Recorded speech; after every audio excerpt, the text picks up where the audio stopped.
হ্যাঁ, আসসালামু আলাইকুম রহমতুল্লাহ তাই মোহাম্মদ মামুন রশিদ বেহসেন এক।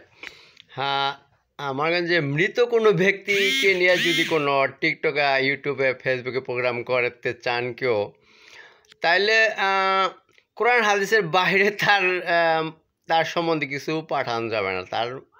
তার তাকে ঘিরে তাকে মানে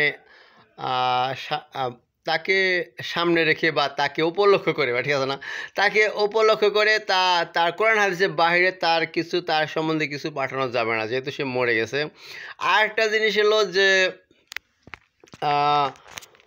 তার সম্বন্ধে যদি কিছু বলতে চান বা কিছু বলা বলি কিছু একটা করতে চান, তাহলে বলতে হবে যে সে করেছিল বা সে বলেছিল। বলা যাবে না সে বলছে বলছে মানে বর্তমানে বর্তমানে কালে ধরে কিছু বলা বলি করা যাবে না।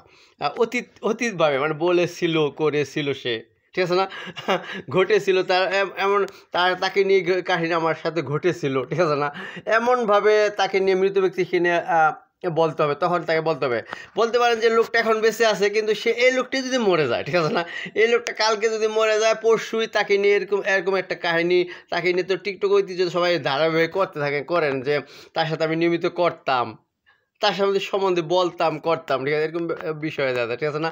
আল্লাহ হাফেজ, আসসালামু আলাইকুম রহমতুল্লাহ।